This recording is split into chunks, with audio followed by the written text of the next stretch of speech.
Hello, friends. This is the Fear Files channel, and today we're diving into one of the darkest and most mysterious secrets of Scandinavian criminology. This is a story that still haunts investigators, historians, and lovers of unsolved crimes around the world. We're heading to the cold Norwegian mountains, to a place called Isdalen, the Ice Valley, where in November 1970, the charred body of a woman was discovered, whose identity was never established. 9 fake passports, cut off clothing labels, strange movements across Europe, and an atmosphere of Cold War espionage. All of this makes the Isdal woman case one of the most intriguing unsolved crimes of the 20th century. Discovery in the Ice Valley.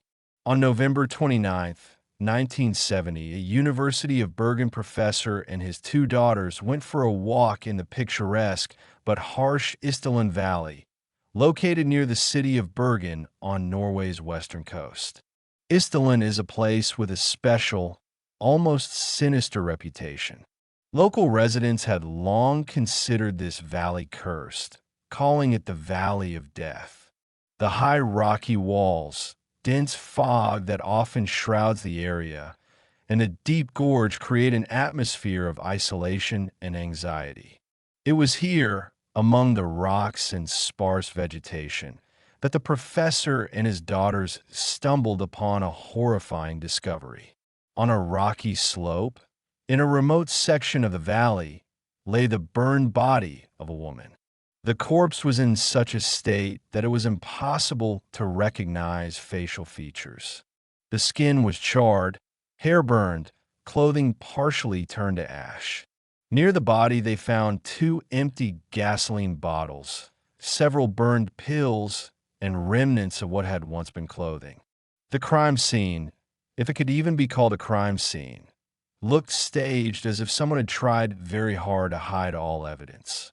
The Norwegian police immediately began an investigation. Initially, suicide was considered, but it quickly became clear that this case was far more complex. What investigators discovered in the following days and weeks turned this death into one of the most mysterious stories in Norwegian criminology. First, clues and oddities. The forensic examination showed that the woman was approximately 25 to 40 years old. The exact age was impossible to determine due to the degree of body damage. Her height was about 164 centimeters. She had dark hair, though determining its exact shade was difficult. High concentrations of sleeping pills, phenobarbital and codeine, were found in her blood, as well as traces of carbon monoxide, indicating that the woman was alive when the burning began. The strangest detail was the condition of the body and clothing. Someone had very carefully removed all possible identifying features. Every manufacturer's label and tag had been cut from each piece of clothing. Absolutely everything, from the dress, underwear, stockings, shoes, even hallmarks had been removed from jewelry. This was not a spontaneous act. This was methodical, deliberate work, the purpose of which was to make identification impossible. Several important items were found near the body. 2 brown gasoline bottles that were clearly used for arson. Plastic pill packaging, partially melted from the heat. A charred rubber water bottle. A silver spoon darkened by fire. Remains of a passport and other documents, so damaged that it was impossible to read anything on them. And particularly strange, a pair of women's watches that had stopped at a time that didn't match the estimated time of death. Luggage at the station. Investigators quickly established that shortly before her death, the woman had been in Bergen. They began checking all hotels, boarding houses, and train stations. At Bergen railway station, they found 2 suitcases left in storage. The receipt for these suitcases was dated November 23rd, 6 days before the body was discovered. When the suitcases were opened, The contents shocked investigators. Inside were carefully packed clothes, dresses, blouses, shoes, cosmetics, wigs. Everything was expensive quality, clearly belonging to a woman of good taste and means. But here too they found the same oddity. All labels and tags had been cut from all items of clothing. Someone had spent hours methodically removing any possibility of tracing the origin of the items. Even more intriguing were the documents. In the suitcases, they found 9 different passports and identity documents, issued in different names, but all with a photograph of the same woman, presumably the very one found in the ice valley. The passports were from different countries and dated to different years. The names changed, but the face remained the same. The luggage also contained a large sum of German marks, Norwegian kroner, and other European currencies. They found prescriptions for medications issued in different countries under different names. Expensive brand cosmetics, notebooks with mysterious notes written in some cipher or code, phone numbers without names, addresses without explanations, maps of European cities with markings, reconstruction of the final days. The police began a large-scale investigation, trying to reconstruct the unknown woman's final days.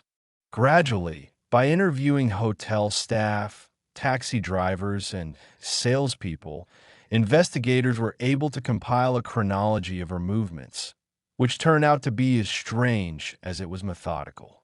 It turned out that the woman arrived in Bergen on November 18, 1970.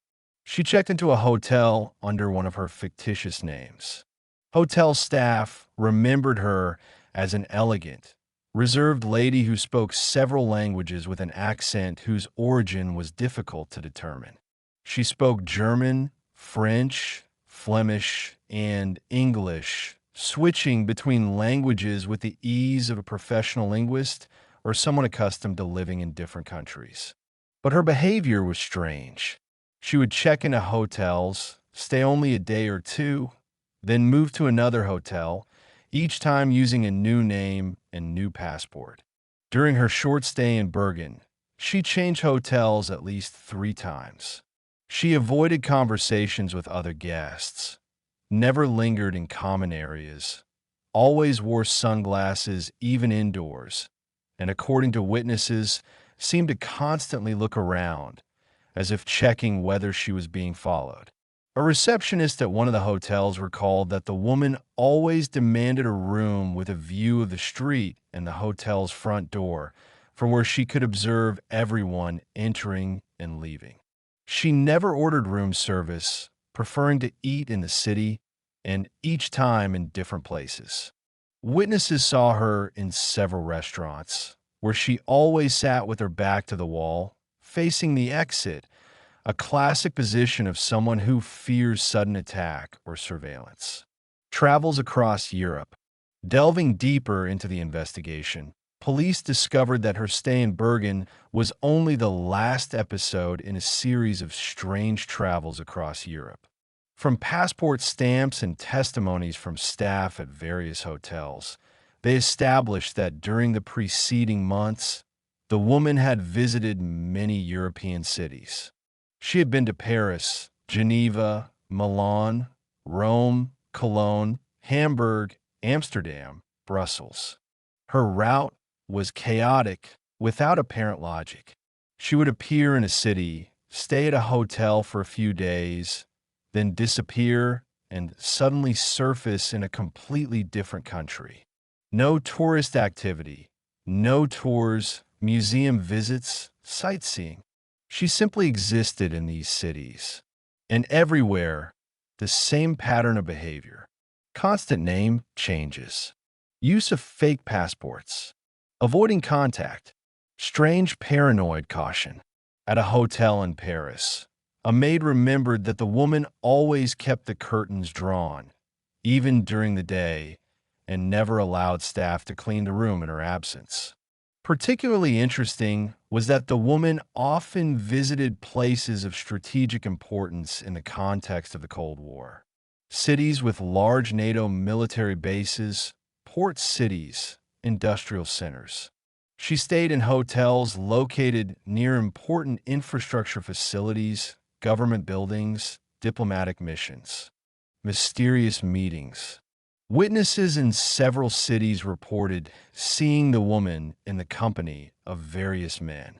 Descriptions of these men were vague and contradictory, making their identification difficult. In one case, she was seen at a cafe in Oslo, where she met with a middle-aged man in a business suit who handed her an envelope. In another, in Bergen, she was noticed getting out of an expensive car accompanied by another man. Tall, with aristocratic features. These meetings were always short and took place in public places, cafes, restaurants, parks. Never in hotels, never in secluded places. Professional meetings, business contacts, not romantic dates. The woman always remained alert, frequently looked around, and meetings never lasted more than 20 to 30 minutes. One taxi driver in Bergen recalled driving her to a remote part of the city late at night. She asked him to stop a block before the specified address, paid, and walked away. When the taxi driver turned around out of curiosity, he saw that the woman had disappeared into a dark alley, as if dissolved into the night. Encrypted notes. Strange entries were found in the notebooks discovered in the suitcases. The pages were filled with sequences of numbers, letter codes, incomprehensible symbols. Norwegian police cryptographers tried to decipher these entries, but without success. The code was too complex, or the entries represented a personal system of notation understood only by the woman herself. Some entries looked like schedules, dates, times, possibly meetings or movements. Others resembled lists, short sequences of symbols separated by commas or dashes. There were also drawings, geometric figures, arrows, diagrams, whose meaning remained a mystery. Particularly intriguing was one entry made, apparently shortly before death. It was a sequence of numbers that could have been a phone number, but attempts to call this number yielded no results. The number did not exist in any known telephone network in Europe at that time. The espionage theory. From the very beginning of the investigation, many investigators leaned toward the version that the unknown woman was an agent of some intelligence service. All signs pointed to this. Multiple fake identities, secretive behavior, methodical destruction of identification data, strange routes through strategically important European cities, encrypted notes, mysterious meetings. All these were classic elements of espionage activity. 1970 was the height of the Cold War. Europe was divided by the Iron Curtain, and spy games between East and West reached peak intensity. Norway, being a NATO member and having a strategically important location in Northern Europe, was an active participant in this confrontation. The Norwegian coast was a zone of intense surveillance of Soviet submarines and warships. Bergen, where the woman was found, was an important naval port. At that time, Norwegian intelligence services actively cooperated with the CIA, MI6, and other Western intelligence agencies. Simultaneously, Soviet intelligence, the KGB and GRU, conducted active operations in Scandinavia, attempting to penetrate the military and government structures of NATO countries. Agents from both sides used complex cover schemes, multiple legends, and constantly changed locations to avoid detection. The profile of the unknown woman perfectly matched the image of an illegal agent, a person operating under deep cover, having no official connection to any intelligence service, using multiple legends to carry out secret operations. Such agents were the most valuable and simultaneously the most vulnerable. If they were exposed, their own service often disavowed them to avoid a diplomatic scandal. Silence of intelligence services. When the Norwegian police approached various intelligence services with a request for possible identification of the woman, the response was silence. Not a single service acknowledged knowing this woman or having any connection to her. Neither the American CIA, nor British MI6, nor West German BND, nor even the Norwegian POT, Norway's security service, provided any information. This silence itself was eloquent. In the intelligence world, there exists an unwritten rule. Never confirm or deny a connection with a possible agent, especially if they died under mysterious circumstances. Confirmation would mean a diplomatic scandal and revelation of operational methods.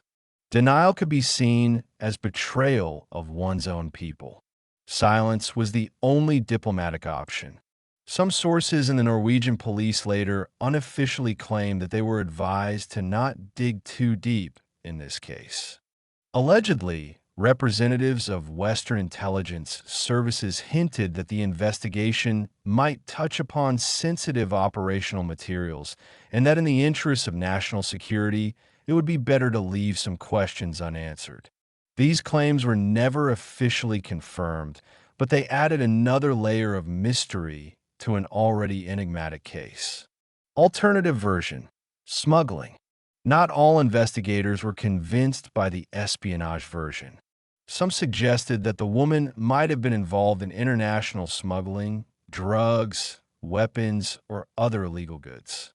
The behavioral pattern with multiple identities and constant movements could also correspond to such activity. In the early 70s, international criminal networks were actively developing in Europe. Smugglers used complex routes and cover systems, often traveling under fictitious names. A female courier transporting valuable cargo between various cities would have to act exactly this way: cautiously, covertly, constantly changing locations and names. However, the high degree of professionalism and resources available to the woman argued against this version. 9 quality fake passports required connections and financing that exceeded the capabilities of an ordinary criminal group. Moreover, no traces of contraband goods were found in her luggage, no contacts with known criminal groups. Suicide or murder? One of the key questions of the investigation was whether the death was suicide or murder. Initially, the police leaned toward the suicide version. High dose of sleeping pills in the blood, gasoline bottles, isolated location. All this could indicate that the woman herself decided to end her life by taking pills and setting herself on fire. But this version raised many questions. First, self-immolation is an extremely rare and agonizing method of suicide, especially for a woman. Second, forensic experts noted the strange position of the body. It was in a pose that was uncharacteristic for a self-immolation victim. Usually, people dying in fire assume the so-called boxer's pose due to muscle contraction from heat. The Isdal woman's body was positioned more relaxed, which could mean she was already dead or unconscious when the burning began. Third, the location where the body was found was difficult to access.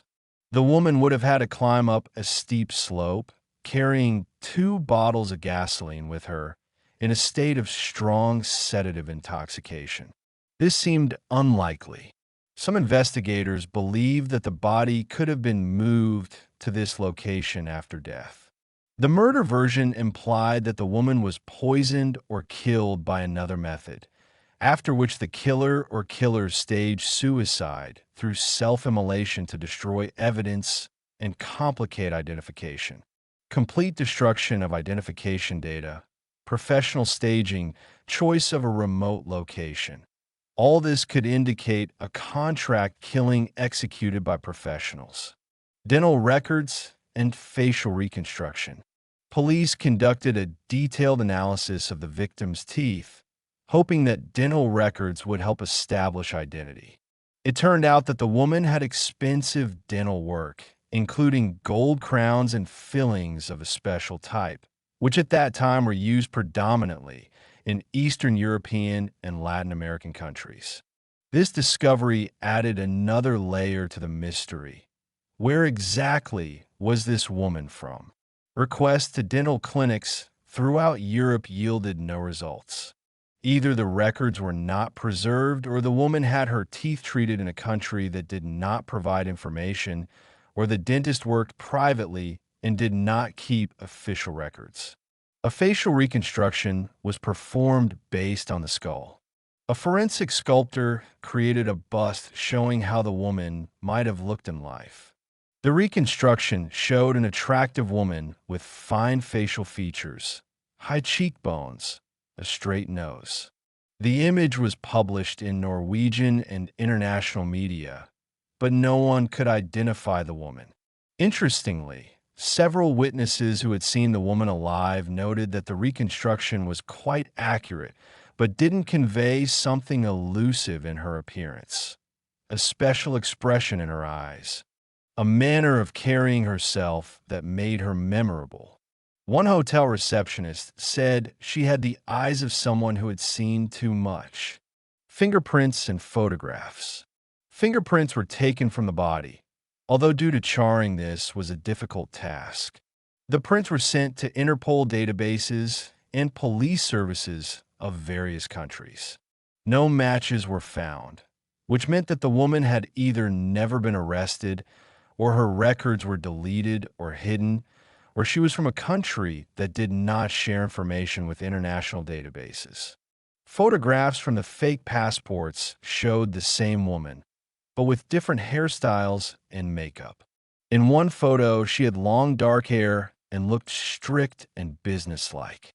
In another, a short blonde cut and bright makeup, giving her the appearance of a frivolous tourist. In a third, medium-length hair gathered in a bun, horn-rimmed glasses, creating the image of an intellectual. This ability to transform her appearance indicated professional training.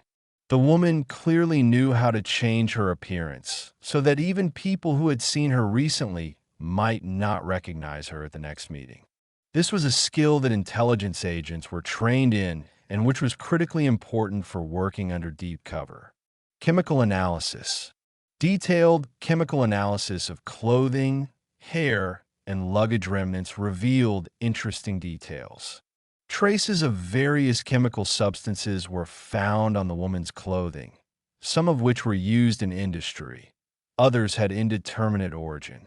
Traces of a rare type of detergent were found, which at that time was produced only in several Eastern European countries. Hair analysis showed that in the last months of her life, the woman took certain medications and consumed food characteristic of Central European cuisine. Isotopic analysis of hair and teeth suggested that she grew up in a region with a specific geological composition of water, which could correspond to several areas in Germany, Poland, or Czechoslovakia. But all this data was too general to accurately establish the woman's origin. It only narrowed the geographic circle, but did not provide a concrete answer. Testimony of local residents. Several Bergen residents reported seeing the woman in the final days before her death. One witness claimed to have seen her in the company of two men on the shore of the fjord, and it appeared that a tense conversation was taking place between them. The men were described as large, dressed in dark coats, but they could not provide a detailed description. Another witness, a saleswoman at a cosmetic store, recalled that the woman was buying a special cream, and when the saleswoman tried to start conversation, the woman abruptly cut off the discussion and quickly left the store, as if frightened that she had attracted attention to herself. The taxi driver who drove the woman for the last time recounted that throughout the journey, she looked through the rear window, as if checking whether someone was following them. When he asked if everything was all right, she answered monosyllabically and fell silent. At the drop-off location, she asked him to wait a few minutes, watching the street, and only then got out of the car, quickly disappearing into the crowd. Possible connection to other cases. During the investigation, investigators discovered similarities with several other unsolved cases in Europe at that time. In the late 60s and early 70s, there were several mysterious deaths of people whose identities were never established and who showed signs of connection to intelligence activities. In 1969, the body of a man was found in Germany with similar characteristics. Multiple fake documents, cut off clothing labels, strange circumstances of death. In 1971, a woman was discovered in Sweden who drowned under mysterious circumstances and who also had fake passports. These cases could have been coincidence, or they could indicate systematic actions of some organization eliminating its own agents or enemy agents. Some researchers suggested this could have been a cleanup operation, the elimination of agents who knew too much or were compromised. In the espionage world of the Cold War era, such operations were not uncommon. When an agent became a burden or a security threat, they could be eliminated by their own handlers. Theory of Eastern European origin. Despite the fact that the woman spoke several Western European languages, many details pointed to possible Eastern European origin. The dental work, traces of chemical substances on clothing, certain pronunciation features that witnesses noted. All this could correspond to a person from Eastern Bloc countries. In those years, the KGB actively infiltrated illegal agents into NATO countries. These agents underwent special training, including studying languages, the culture of the target country, and methods of conspiracy. Female agents were often used for delicate operations requiring charm and ability to manipulate. They could work as couriers, liaisons, or even directly engage in gathering intelligence information. If the Isdal woman really was a Soviet agent, this would explain much. Professionalism, resources, silence of intelligence services, everything fit into this picture. Perhaps her operation was exposed by Western counterintelligence, and she was eliminated, staging it as suicide. Or perhaps she herself became a victim of internal purges in the KGB, where paranoid suspicion often led to the liquidation of one's own people. Norway's role in the Cold War. To understand the context of this story, it's important to realize Norway's role in Cold War geopolitics. Norway bordered the Soviet Union in the north, and this border was one of the most strategically important in the world. The Kola Peninsula, Soviet territory not far from the Norwegian border, was home to the largest concentration of Soviet naval forces, including bases for nuclear submarines with ballistic missiles. Norway was a NATO member and hosted early warning systems, radar stations, and air force bases on its territory. Bergen was an important port for NATO ships and a location of Norwegian naval forces. All this made Norway a priority target for Soviet intelligence. At the same time, Norwegian intelligence services actively cooperated with Western partners in surveillance of Soviet military activity. Operations were conducted by both sides, and Scandinavia was a field of intense spy warfare that most citizens didn't even suspect. Cultural resonance and urban legends. The story of the Isdal woman quickly became part of Norwegian folklore. Local residents of Bergen began weaving various legends around her. Some said they saw the woman's ghost in the ice valley on foggy nights. Others claimed they heard mysterious voices and cries coming from the valley. Isdalen already had a grim reputation. In the 19th century, several suicides and accidents occurred there. Local superstitions attributed supernatural properties to the valley. After the unknown woman's death, these superstitions only intensified. Many residents began avoiding the valley, especially after dark.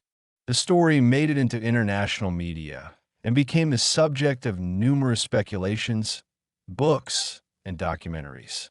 Each decade, interest in the case was renewed, new theories appeared, new witnesses came forward with additional information that sometimes clarified details and sometimes only added new layers of mystery. Reopening the case. In 2006, 36 years after the death, the case was officially reopened. A new generation of investigators, armed with modern DNA analysis technologies and computer forensics, decided to attempt to solve this long-standing mystery. The remains of the Isdal woman were exhumed from the unmarked grave at the cemetery in Bergen. DNA was extracted and analyzed. They created a genetic profile that could be compared with international databases. However, this too did not lead to identification. No matches were found. Isotopic analysis using more advanced methods confirmed that the woman probably grew up in Central or Eastern Europe, possibly in a region that is now part of Germany or Poland. But the exact place of birth could not be determined. Modern facial reconstruction methods based on three-dimensional scanning of the skull created a more accurate image of what the woman looked like. This image was published again, this time on the internet, reaching a much wider audience. Thousands of people responded, offering various versions, but none led to convincing identification. Modern theories and speculations. With the development of the internet and growing interest in unsolved crimes, the Isdal woman case gained new life. Amateur detectives, espionage historians, and mystery lovers from around the world began their own investigations, studying archival materials, interviewing remaining witnesses, analyzing every detail. New theories emerged. Some researchers suggested that the woman might not have been a spy, but a refugee from Eastern Europe using fake documents to hide from persecution. Perhaps she was fleeing from political repression or from criminal structures and was found by those she was running from. Another theory stated that she could have been a witness to some serious crime and was under protection, but the witness protection program failed and she was eliminated. Fake identities and constant movements could have been part of an attempt to hide. An even more exotic version suggested that the woman was part of a secret program of some government or private organization, and her death was the result of internal conflicts in this organization. Without concrete evidence, all these theories remain speculations. Emotional impact of the case. What makes the story of the Isdal woman particularly poignant is the complete anonymity of the victim. She had a name, or rather, 9 names, but all of them were false. She had a face, but it was erased by fire. She had a history, family, a home somewhere, but all this remained unknown. She lived a life that left no trace except a charred body in a Norwegian valley. Imagine a person whose death caused not a single obituary, not a single cry from relatives, not a single memorial service with people who knew and loved her. Someone was somebody's daughter, possibly somebody's sister, possibly somebody's mother. But these people either never learned of her death or could not claim their connection to her. This silence, this emptiness around her identity, is perhaps the most tragic part of the entire story. She became a symbol of all anonymous victims of the Cold War.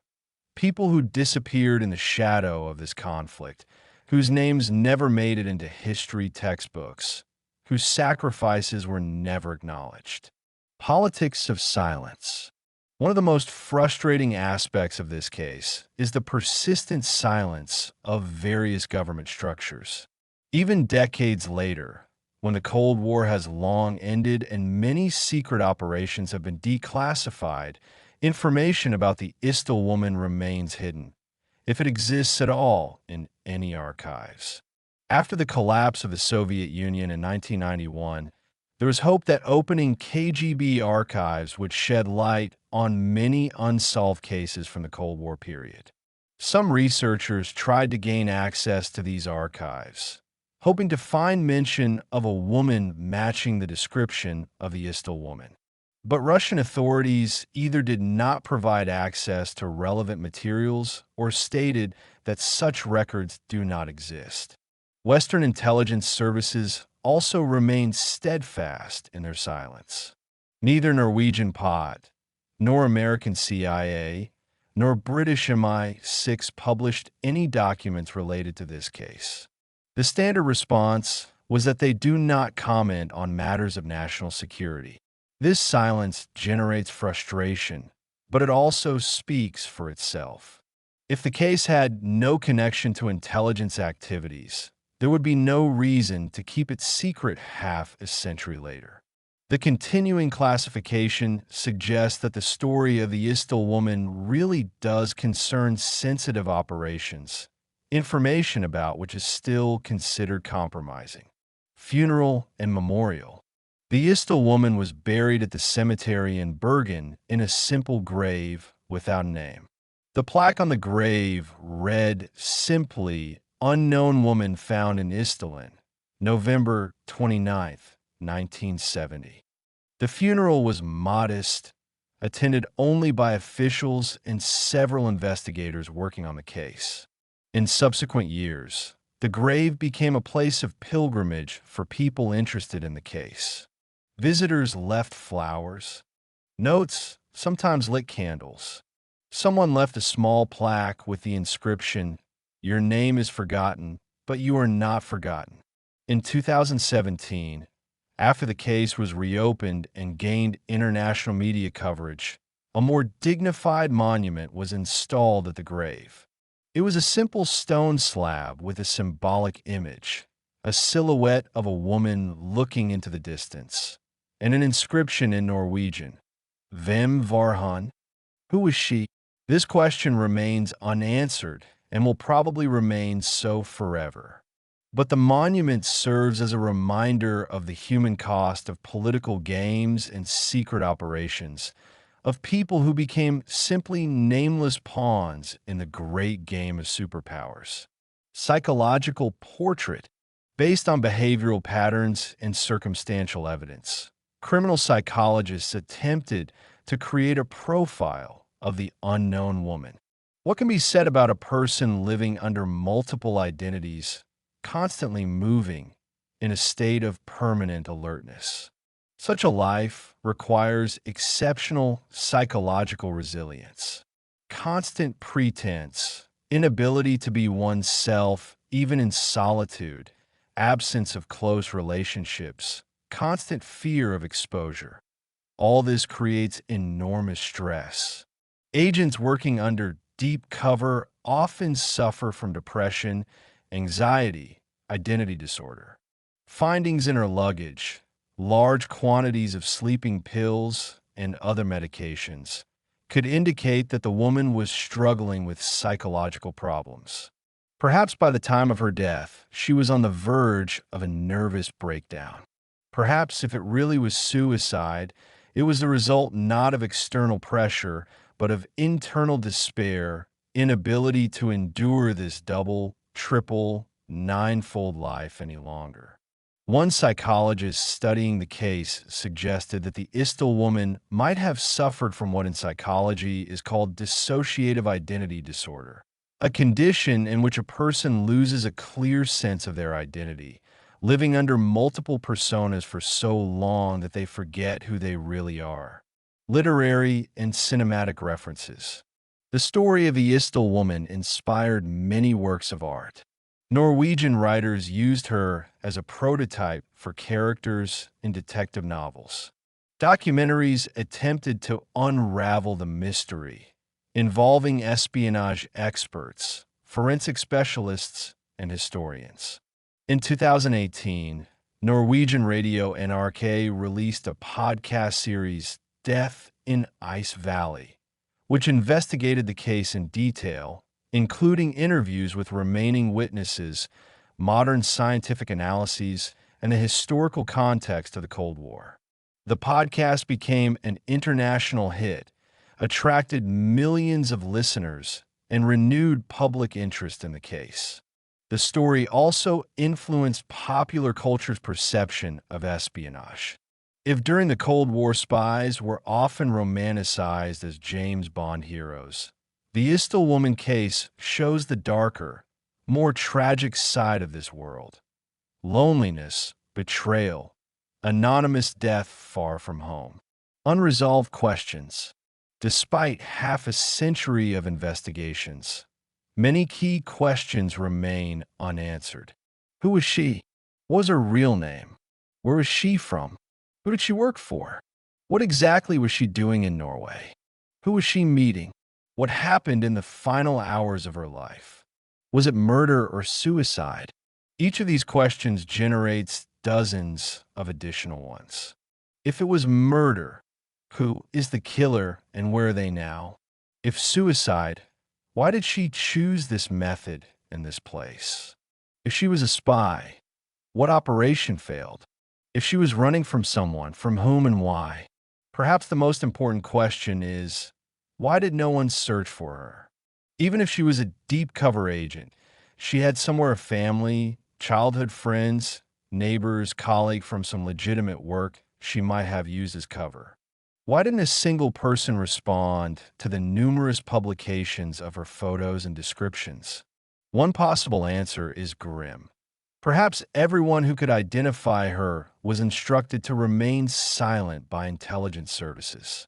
Perhaps her family knows about her fate, but is bound by an obligation of silence. Or, even worse, perhaps her family and loved ones also disappeared, became victims of the same system that destroyed her. Parallel cases in modern times. It's interesting to note that cases of unidentified people with multiple identities did not end with the Cold War. Even in the 21st century, bodies are periodically discovered or people are detained with fake documents whose real identities cannot be established. In 2009, a person with amnesia and multiple fake passports was found in Canada. In 2013, a man died in Scotland who had 6 different identity documents, and no one could find out who he really was. These cases remind us that the world of secret operations, fake identities, and government secrets has not disappeared. Modern technologies, biometric databases, ubiquitous video surveillance, digital traces make anonymity increasingly difficult but not impossible. For those who possess resources and knowledge, it is still possible to live under fictitious identities, move between countries, avoiding detection. Ethical dilemmas.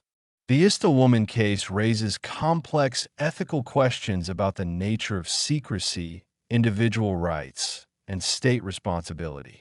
Do intelligence services have the right to keep information about a person's death secret for decades, even if it concerns national security? What is more important, state secrets or a family's right to know about the fate of their loved one? On one hand, in the world of espionage, secrecy is a necessary condition for survival. Revealing methods of operation, agent identities, and operational details can endanger the lives of other people and national security. Silence is not just stubbornness, but duty. On the other hand, we are talking about a human life, about an identity that was erased. Somewhere, perhaps, people still live who don't know what happened to their daughter, sister, friend. They live with uncertainty, with hope that one day she will return. Don't they deserve answers? This dilemma has no simple solution. It reflects a broader conflict between individual rights and collective security, between transparency and necessary secrecy, between humanity and state pragmatism. Legacy of the case. More than 50 years after her death, the Isdal woman has become a symbol of unsolved mysteries, a symbol of Cold War victims, a symbol of people who live in the shadows, whose stories will never be fully told. Her case influenced forensic methods in Norway and beyond. It showed the importance of preserving evidence for future analysis using technologies not yet invented. It emphasized the need for international cooperation in investigating crimes that cross national borders. For Bergen and Norway, this story became part of cultural memory. Isdalen, which already had a grim reputation, is now forever linked with this tragedy. Tourists come to the valley, partly out of curiosity, partly out of respect for the unknown woman who died there. Conspiracy theories. As with any unsolved case with elements of state secrets, numerous conspiracy theories arose around the Isdal woman. Some of them border on absurdity, others have a certain logic. One theory claims that the woman was not a victim, but a dangerous agent who had to be eliminated to prevent a major terrorist attack or political assassination. According to this version, her liquidation was a joint operation of several Western intelligence services, and the silence is explained by unwillingness to acknowledge extrajudicial killing on the territory of a peaceful country. Another theory suggests that the case is not related to espionage at all, but concerns some financial machinations or art smuggling. Multiple identities were used for money laundering or transporting valuables between countries, and someone decided to eliminate the woman to appropriate these assets. There's even an exotic version linking the case to mind control experiments, which are known to be conducted by both Soviet and American intelligence services. According to this theory, the woman could have been a subject of the MKUltra program or its Soviet analog, and her death was the result of a failed experiment. Although most of these theories lack confirmation, they reflect deep public distrust of official versions and conviction that the truth is hidden somewhere in secret archives. Possibility of resolution. Is there a chance that the Isdal woman case will ever be solved? With each year, this becomes less likely. Witnesses die, documents are destroyed or lost, memory of details fades. If someone knows the truth, intelligence agents, handlers, informants, they have either already died or will take the secret to the grave. However, there is some hope. The development of DNA genealogy technology, which uses publicly available genetic databases to search for relatives, has opened new possibilities. This method has already helped solve several decades-old cold cases in the USA and other countries. If the Isdal woman's DNA is uploaded to international genetic databases, there's a possibility that distant relatives will be found who agree to undergo testing. Even if direct relatives are unavailable, third and fourth cousins can help establish a family tree and ultimately identify the woman. It's also possible that someday archives will be declassified. Perhaps 75 years after the end of the Cold War, when all participants in the event have already died and the geopolitical situation has completely changed, some government will decide that there is no longer reason to keep these secrets. Lessons for today. What can the story of the Isdal woman teach us today? First, it reminds us of the human cost of political conflicts. Behind abstract concepts like national security, strategic interests, intelligence operations stand real people. Sometimes heroic, sometimes tragic, always human. Second, The case emphasizes the importance of transparency and accountability of government structures. When intelligence services operate without oversight, when secrecy becomes an end in itself, people can disappear, die, and no one will ever know the truth. Democratic societies must find a balance between necessary secrecy and citizens' right to know about their government's actions. Third, the story shows the limitations of even the most advanced forensic methods.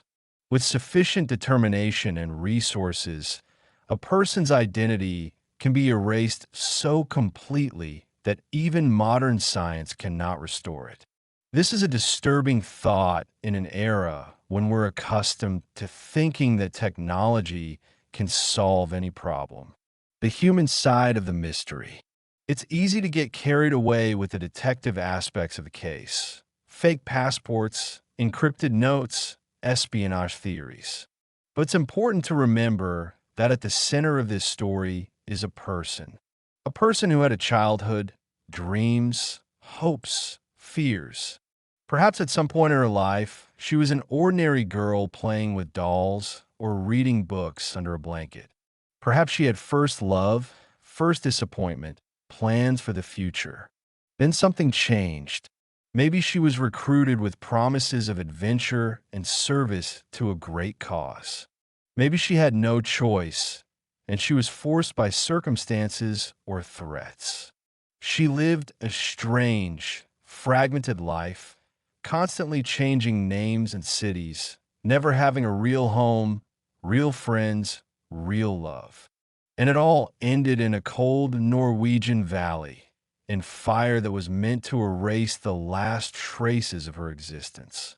This is a tragedy, regardless of whether she was a heroic spy, a victim of circumstances, or someone else. This is a story of a lost life, lost identity, lost opportunity to simply be herself. Friends, the story of the Isdal woman continues, and we haven't finished yet. Let me know when to continue, and we'll delve deeper into this mystery, explore more details, theories, and aspects of this remarkable case. Witnesses who remain silent. One of the most puzzling aspects of the investigation is the number of people who saw the woman but could not or would not provide detailed information. After publication of the facial reconstruction and description in Norwegian and international media, police expected a flood of responses. Instead, responses were surprisingly few and vague. Several witnesses from different European cities contacted police claiming to have seen a woman matching the description. But when investigators tried to obtain specific details, witnesses became uncertain, changed their testimony, or suddenly stopped cooperating. One man from Amsterdam called the Norwegian police, said he knew who this woman was, and requested a meeting. When an investigator flew to the Netherlands, the man did not show up for the meeting and never made contact again. Was this simply paranoia of people unwilling to get involved in a case that might have intelligence connections? Or was someone actively preventing witnesses from testifying, intimidating them, or making it clear that their testimony was unwelcome?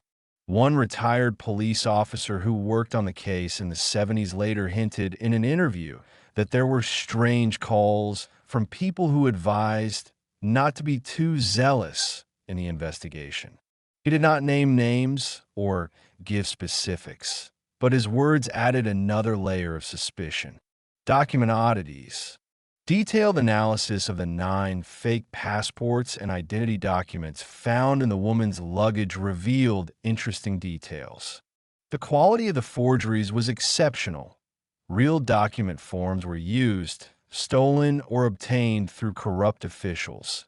Stamps were genuine, photographs professionally glued.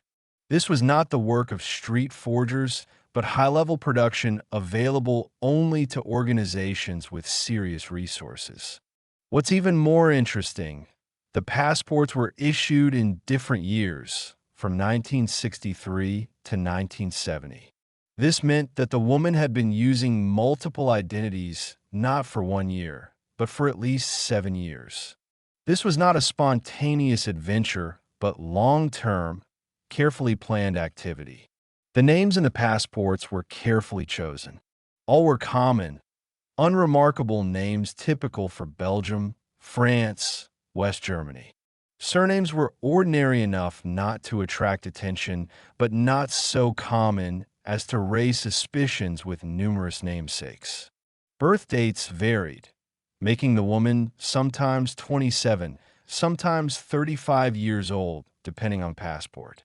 One expert on forged documents who studied these passports noted that creating such a system of legends requires not only technical skills in document fabrication, but also deep understanding of bureaucratic processes in various countries. One needs to know which documents will be requested at borders, in hotels, in banks. One needs to create a consistent story for each identity. This is a level of professionalism characteristic of state intelligence services, not private criminals. Financial trail. A significant amount of cash was found in the woman's luggage and on her body, by various estimates, from $5,000 to $10,000 equivalent, which for 1970 was quite a substantial sum.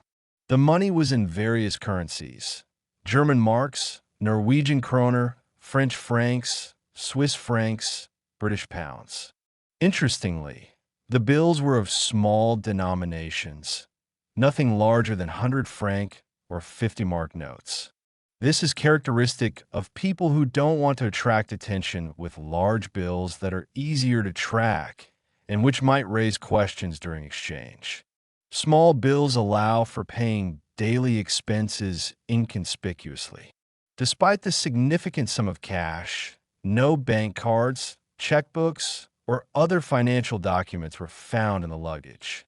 This corresponds to a pattern of behavior of someone wanting to stay outside the financial system, not leaving electronic or paper traces of transactions. Police try to trace the origin of the bills by checking serial numbers through banks, but this yielded no results. The money had been in circulation long enough that its source was indeterminable. This suggests that the woman received financing through complex schemes, possibly through a series of exchange offices and intermediaries that blurred the trail. Medical history. Among the woman's belongings were found several prescriptions for medications issued in different countries under different names. These were predominantly sleeping pills, tranquilizers, and painkillers, drugs that could indicate stress, anxiety, insomnia. Forensic experts noted that the woman was generally healthy, without signs of chronic diseases. However, tissue analysis showed traces of prolonged use of barbiturates and other sedative drugs. This could mean she suffered from constant anxiety, depression, or post-traumatic stress, conditions characteristic of people living under constant tension and danger. One psychiatrist consulting on the investigation suggested that such a level of sedative drug use could indicate a person on the verge of emotional exhaustion. Life under constant cover, the necessity to always control every word and action, the inability to relax and be oneself. All this creates enormous psychological pressure that can lead to breakdown. Perhaps by November 1970, the woman had reached a point where she could no longer continue. Perhaps death in the ice valley was her way out of an unbearable situation, from a life that had become a prison without bars. Double agent theory. Among more complex theories is the version that the woman was a double agent, a spy working simultaneously for two sides of the Cold War. This would explain her strange movements, multiple meetings with different people, paranoid caution.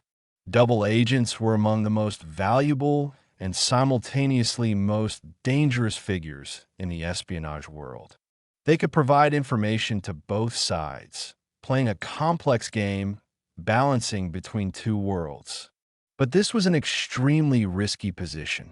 If one side discovered the betrayal, the consequences were deadly.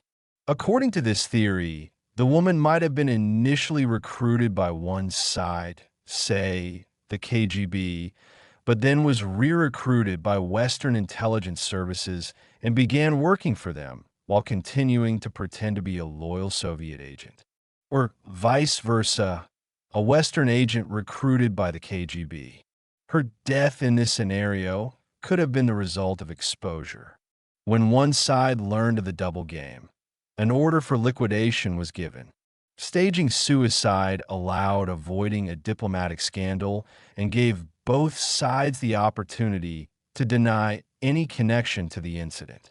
This theory explains the silence of all intelligence services. Neither side wants to admit they had an agent who worked for the opponent. It also explains why no one claimed the body or searched for the woman. She was a traitor in the eyes of both sides. Connection to Operation Gladio. Some researchers suggested a possible connection of the Isdal woman case to the secret NATO operation codenamed Gladio. This operation, whose existence was only declassified in the 90s, represented a network of undercover agents and weapons caches throughout Western Europe. Officially, Gladio was created as a reserve structure in case of Soviet invasion, a kind of partisan network that was supposed to operate in occupied territories. But in reality, these networks were sometimes used for other purposes, including surveillance, sabotage, and even terrorist acts attributed to leftist groups to discredit communist parties.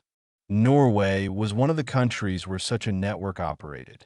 Could the Isdal woman have been somehow connected to this operation? Her movements through strategically important cities, contacts with unknown people, professional level of conspiracy, all this could correspond to the profile of a Gladio agent.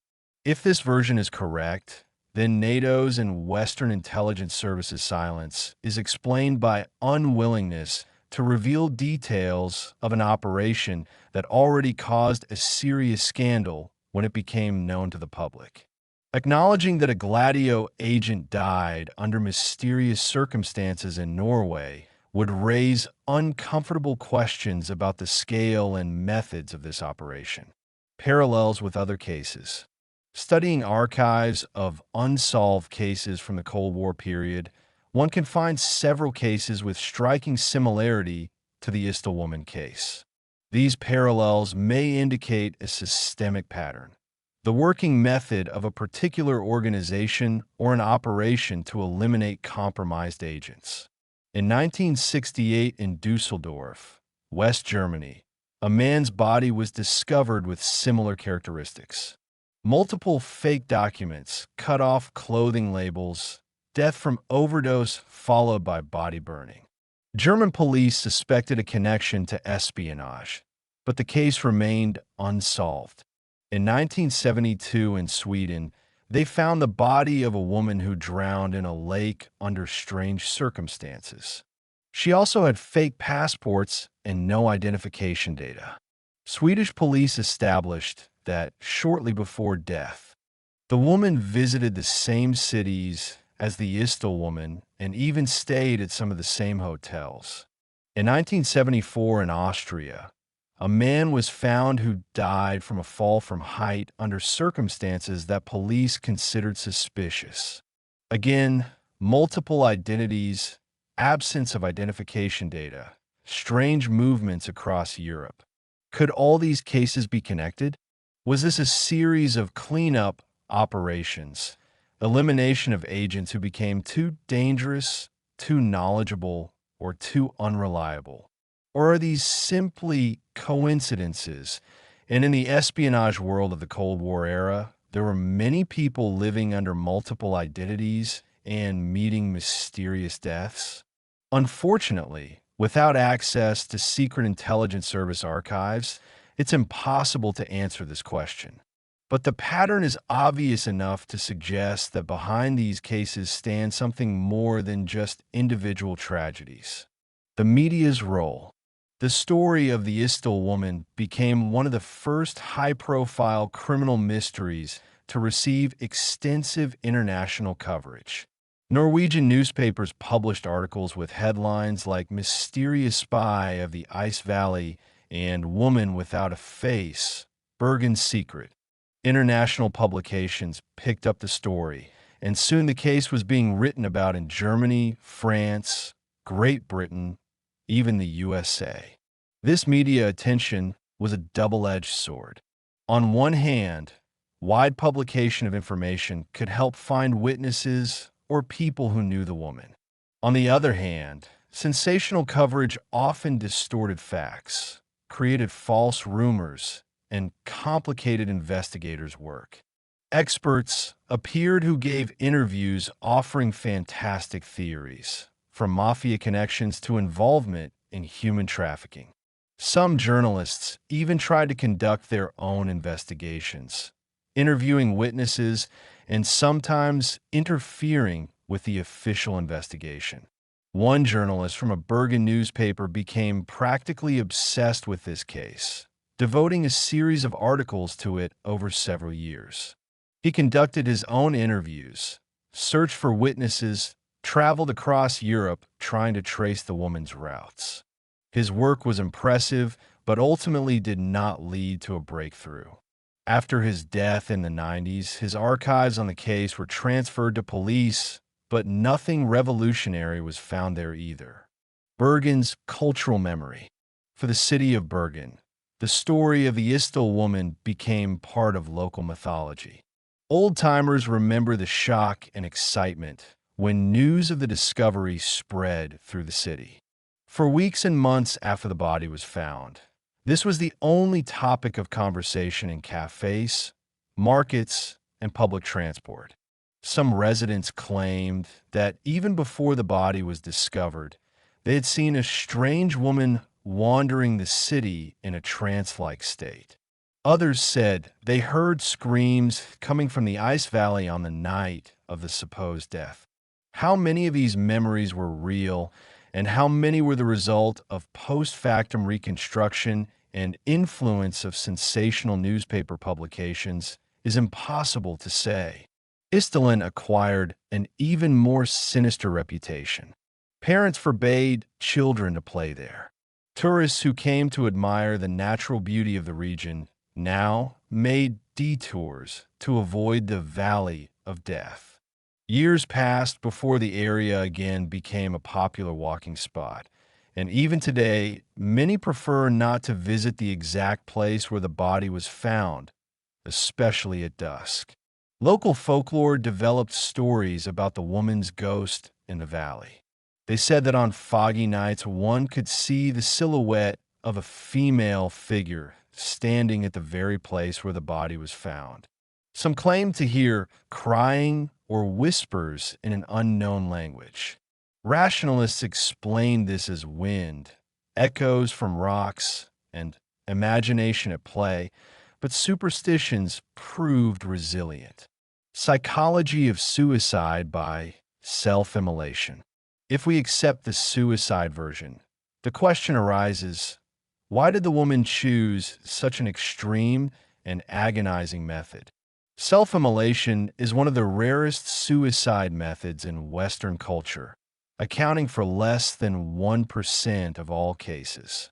Psychologists studying self-immolation note that this method is often chosen by people in a state of extreme despair or wishing to make a political statement. A classic example, Buddhist monks who committed self-immolation in protest against the Vietnam War in the 60s. Could the Isdal woman's case be a form of protest or statement? Against whom or what? If she was an agent disillusioned with her service or the ideology she served, could self-immolation be her way of rejecting this system, destroying not only her body, but all ties to her past life? An alternative explanation, The woman took a large dose of sleeping pills intending to die from overdose, and the fire was a way to destroy her body and any evidence after death. But medical experts noted that she was alive during the burning, which makes this version less likely unless she seriously underestimated the time needed for the drugs to take effect. A third possibility: the death was impulsive, the result of an acute psychotic episode or sudden breakdown. A person under severe stress, deprived of sleep, possibly under the influence of drugs, could commit actions that in a normal state would seem unthinkable. Alternative: death by third party. There's one more version that's rarely considered: the possibility that the woman was killed not by those she worked for, nor by the enemy, but by a completely third party unrelated to espionage. Imagine a scenario: a woman, exhausted, paranoid, traveling with a large sum of money, becomes the target of attention of an ordinary criminal. A robber or group of robbers see her as an easy victim, attack, kill. Discovering that the victim has multiple fake passports and strange luggage, the criminals panic, realizing they've gotten involved with someone unusual, possibly dangerous.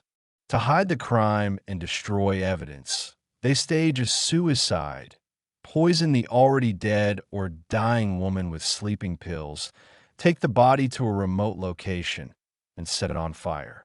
Multiple identities and mysterious behavior of the victim make the investigation confusing, which only benefits the criminals.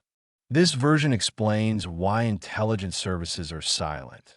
They really don't know anything about this case because it's not connected to their operations. The woman might have been connected to intelligence, but her death was the result of unfortunate coincidence, an ordinary crime unrelated to her secret life. However, the professionalism with which the body and evidence were destroyed argues against this version. Ordinary robbers would hardly possess the knowledge and sang-froid necessary for such thorough staging. Hotel records. Detailed analysis of records and registration books of various hotels where the woman stayed revealed an interesting pattern. She always filled out forms with neat, calligraphic handwriting, but the handwriting changed depending on which identity she was using. These were not dramatic differences, but sufficient for a graphologist to note changes in letter slant, pen pressure, and form of individual symbols. This indicated that the woman not only changed names, but tried to create a separate personality for each identity. Each version of herself had its own characteristics, its own behavioral style, possibly even its own accent and mannerisms. This is a level of acting skill and psychological preparation that requires intensive training. In intelligence services, agents working under deep cover are trained precisely in this. Not just to memorize a fictitious biography, but to live it, think like this fictitious character, feel like them. The Stanislavski method for spies. Some agents became so immersed in their legends that they began to lose the sense of their own real identity. Psychologists call this identity dissociation. Perhaps by the end of her life, the Isdal woman no longer remembered exactly who she really was. 9 different identities, 7 years of constant pretense, inability to be herself. All this could lead to a fundamental identity crisis. Clothing and style. Analysis of clothing found both on the body and in luggage showed that the woman had good taste and means to buy quality items. These were not cheap market goods, but product from well-known European brands of that time. Dresses from French designers, Italian-made shoes, cosmetics from prestigious brands. Interestingly, clothing style varied significantly, from strict business suits to more casual tourist clothing, from elegant evening dresses to practical pants and sweaters. Each identity had its own wardrobe corresponding to the image she presented. This required not only financial investment, but planning. The woman had to constantly update her wardrobe, buy clothes in different countries, follow fashion trends of different regions. All this indicates that behind her stood an organization with serious resources, not just a lone adventurer. The fact of careful removal of all labels is particularly telling. This was painstaking work. Dozens of labels, tags, and sewn-in tags had to be cut or ripped out. Some were removed so carefully that even the trace from the seam was mended. This took hours of work. Why such thoroughness? One theory: labels could have indicated places where clothes were purchased, which in turn could reveal travel routes or even bases of operation. If investigators had established that all clothing was bought, say, in a specific district of Prague or East Berlin, this would immediately point to a connection with the Eastern Bloc. Complete removal of labels made such analysis impossible. Wigs and disguise. Among items in the suitcases were found 2 wigs of different colors and styles. This confirmed that the woman actively changed her appearance.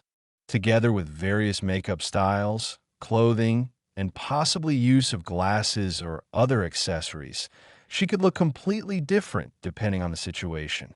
Witnesses described her differently.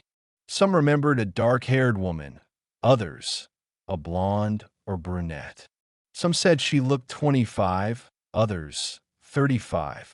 These inconsistencies initially complicated the investigation, making investigators think they were looking for different people. Only when suitcases with photographs were found did it become clear that all descriptions referred to one person. The art of changing appearance was and remains a crucial skill in intelligence work. An agent who can look different in different situations is much harder to track and identify. In the 70s, before the era of ubiquitous video surveillance and computer databases, such disguise was especially effective. The final 48 hours. Investigators were able to reconstruct the woman's final 48 hours with relative accuracy. On November 27th, she checked out of the last hotel in Bergen. The receptionist remembered that she looked tense, constantly looking around. She took a taxi but asked the driver to drop her off not at a specific address, but simply in the city center. From this moment, her movements become less clear. One witness claimed to have seen a woman matching the description at a bus stop, holding a small bag. Another witness reported seeing her in a cafe, sitting alone and looking out the window with an absent expression. On the evening of the 27th or morning of the 28th, the exact time could not be established. She somehow reached the Isdalen area. This in itself is strange. The valley was not a tourist spot. Getting there by public transport was difficult. She must have either taken a taxi, but no driver responded to police inquiries, or walked, which would have been a very long and difficult journey, or someone drove her there. At some point in the final hours of her life, she took a large dose of sleeping pills. Did she do this herself, wanting to die, or did someone give her these pills deceptively or by force? Then the self-immolation occurred. Was this her own action in an altered state of consciousness from the drugs, or did someone set fire to an already dying or dead woman? These questions remain unanswered. Between the last confirmed sighting in Bergen Center and the discovery of the body in the valley, there exists a time gap that has never been filled. Significance of the death location. Was the choice of Isdalen as the place of death random or symbolic? The valley had a grim history and reputation as a cursed place. If the woman herself chose this place for her death, did she know about its history? And if so, what does this say about her state of mind? Some interpreters saw in the choice of this place a symbolic act, a desire to disappear in a place already associated with death and mystery, to become part of a legend that would live longer than memory of a specific person. The Ice Valley as a metaphor for the Cold War, the cold world of espionage in which she lived and died. Alternatively, if the choice of location was made not by her, but by her killers, the selection of Isdalen could have been practical, a remote, rarely visited place where the body could remain undiscovered for a long time. Or perhaps it was a kind of warning or message for other agents, a reminder of what happens to those who betray or fail their service. Echo in modern times. The Isdal woman case gained new relevance in the internet and social media era. Numerous online communities dedicated to unsolved crimes and mysteries discuss this case, propose new theories, search for new leads. Reddit, specialized forums, Facebook groups, everywhere one can find passionate discussions about the Isdal woman. Some enthusiasts have tried to use modern technologies to obtain new leads. Advanced analysis of passport photographs using facial recognition programs, attempts to decrypt code from notebooks using modern cryptographic methods, even using artificial intelligence to analyze movement patterns. So far, none of these attempts has led to a breakthrough, but they demonstrate how much this case continues to capture people's imagination more than half a century after the events. The question of justice. At the center of this entire story lies a fundamental question of justice. Even if we never learn who this woman was, doesn't she deserve to have her story told? Doesn't her family, if she had one, deserve to know the truth about her fate? State secrets and national security are important concepts, but they are often used to cover up mistakes, crimes, or simply inconvenient truths. How many people disappeared in the shadow of the Cold War, whose names were erased, whose deaths were never properly investigated because it was inconvenient for authorities? The Isdal woman became a symbol of all these nameless victims. Her grave in Bergen is not just the resting place of one unknown woman, but a memorial to all those who were erased from history, whose sacrifices were never acknowledged, whose stories will never be told. Scientific advances and new possibilities. Scientific development gives hope that one day the mystery will be solved. DNA genealogy, mentioned earlier, is only one tool. Isotopic analysis is becoming increasingly accurate, allowing determination of a person's origin to within a few hundred kilometers. Artificial intelligence can analyze massive data sets, finding connections that the human mind might miss. Perhaps in 10, 20 years, a combination of these technologies will finally allow identification of the woman.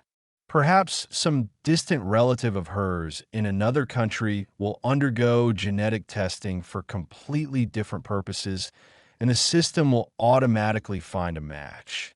Or declassification of new archives will reveal a key document that explains everything. But with each year, the probability of this decreases. Witnesses die, documents are destroyed, memory fades. In 50 years, perhaps there will be no one left who remembers the original events. The case will become a historical mystery, like Jack the Ripper's murders. Interesting, but hopelessly far from solution. Friends, the story of the Isdal woman is more than just an unsolved crime. It's a window into the dark world of the Cold War, a reminder of the human cost of political games, and an eternal question about who we become when we live in constant lies. We will continue to explore this mystery further if you want to delve even deeper into the details, theories, and consequences of this case, latest theories, and modern investigations. In 2020, A group of independent journalists and researchers launched a new project to investigate the Isdal woman case using open source methods and modern data analysis technologies. They digitized all available case materials, created an interactive map of the woman's movements, analyzed thousands of archival documents from various countries. Their work revealed several interesting details that had not previously attracted attention. For example, they discovered that on the same dates when the woman was in certain cities, important conferences or meetings related to military industry, nuclear research, or diplomacy were taking place there. This strengthened the version of her connection to industrial or political espionage. One researcher, a Cold War history specialist, proposed a theory that the woman could have been a courier transmitting not information but physical objects, microfilms, technology samples, money for financing agent networks. Her constant movements and meetings with different people would perfectly correspond to such a role.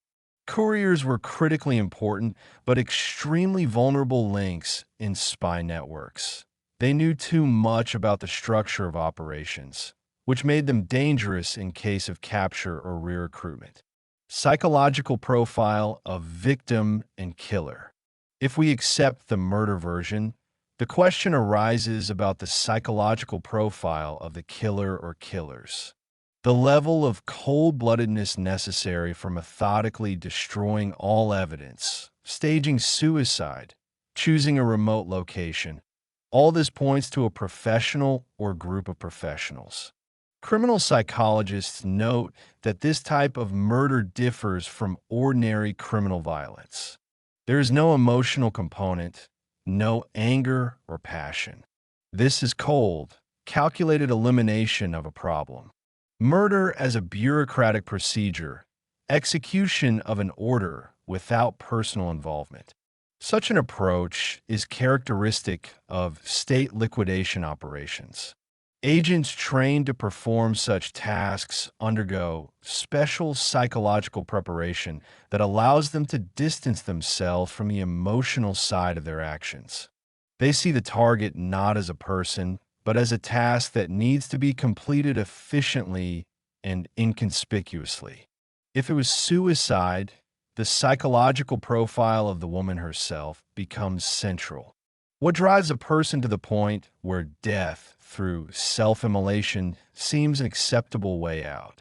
Complete emotional exhaustion, loss of meaning in existence, possibly a feeling that she betrayed everyone and everything, that there is no way back.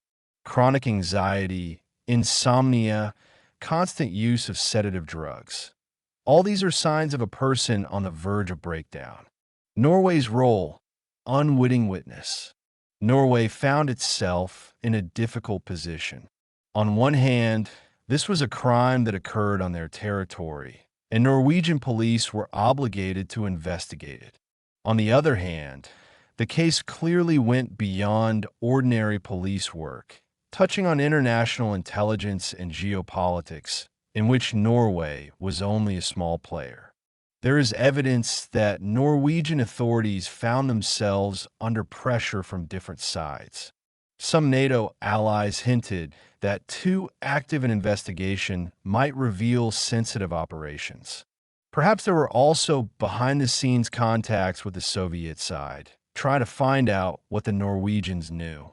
Norway had to balance between its obligation to its own citizens and international considerations. Ultimately, the investigation was conducted conscientiously but within certain frameworks. Some doors remained closed. Some questions were not asked. This was an unspoken compromise to do everything possible to solve the case, but not so zealously as to create a diplomatic crisis. Impact of the case on forensics. The Isdal woman case had a significant impact on the development of forensics in Norway and Scandinavia. It showed the importance of preserving biological samples and physical evidence, even after completion of the initial investigation. Thanks to the fact that DNA samples and other materials were preserved, it became possible to conduct new analyses decades later using technologies that did not exist in the 70s. The case also emphasized the need for international cooperation in crime investigation. Norwegian police learned to work with Interpol, foreign police services, experts from other countries. This experience proved valuable for future investigations of cross-border crimes. Additionally, the case became a classic educational example for forensic scientists and investigators. It demonstrates how a criminal or victim with sufficient resources and knowledge can almost completely erase their identity, creating a mystery that cannot be solved by traditional methods. The price of secrecy. The story of the Isdal woman makes one think about the price society pays for state secrecy. How many more such stories exist? People who disappeared, died under mysterious circumstances, whose cases were closed or classified for national security reasons. After the end of the Cold War, some such cases were reviewed, some secrets revealed, but many remain in the shadows. The archives of the KGB, CIA, various European intelligence services contain countless documents that might shed light on the fates of hundreds or thousands of people. But these archives remain closed, protected by state secrecy laws that can remain in effect for 50, 75, even 100 years. There's an argument that some secrets should remain secrets forever, that revealing certain information could harm living people, compromise working methods that are still used, or destabilize international relations. But where is the line between necessary secrecy and simple unwillingness to acknowledge inconvenient truths? The human dimension of tragedy. Behind all the espionage theories, evidence analysis, speculation about intelligence operations, it's easy to forget the simple human dimension of this tragedy. A woman died a terrible death, alone, possibly frightened, possibly in despair. Her final hours, whatever they were full of suffering. Imagine for a moment being in her place. If it was suicide, what despair must one experience to choose such a path? If it was murder, what horror to realize that you've been betrayed, that those you trusted or served decided to eliminate you. Either way, this was a terrible, lonely death, without the comfort of loved ones, without final words to loved ones. And after death, oblivion. There was no funeral with friends and family, no obituary telling about her life and achievements, no gravestone with her real name. Only an unmarked grave with a plaque reading "Unknown Woman." For a person who existed, loved, dreamed, suffered, this is the ultimate erasure. Legacy and memory. Paradoxically, the attempt to completely erase this woman from history led to the opposite result. It was precisely the mystery that made her immortal. If her identity had been established, the case solved, the story would have been forgotten in a few years, becoming just statistics in police archives. Instead, the mystery of the Isdal woman has lived for more than half a century and will probably live much longer. She became more than just a crime victim. She became a symbol, a legend, a mystery that combines everything that intrigues us about Cold War history: secrecy, danger, moral ambiguity, human sacrifices of global conflict. Thousands of people around the world know about the Isdal woman, discuss her case, propose theories. Documentaries, podcasts, articles, books tell her story. In a sense, she achieved a form of immortality, not through her real name, which is forgotten, but through her mystery, which is remembered. Philosophy of identity. The Isdal woman case raises deep philosophical questions about identity. What makes us who we are? Our name? Our biography? Our relationships with other people? Our memories of ourselves? This woman had 9 names, but none was real. She lived multiple lives, but all were false. By the end, she perhaps no longer remembered who she really was. Her identity was so fragmented, so dissolved in legends and covers, that perhaps nothing authentic remained. This is an extreme case, but it reflects a broader human dilemma. We all, to some extent, play roles at work, in family, in various social contexts. We present different versions of ourselves depending on the audience. But for most of us, there exists some core, a real self to which we return. For the Isdal woman, this core was perhaps lost, dissolved in endless pretense. Final reflections.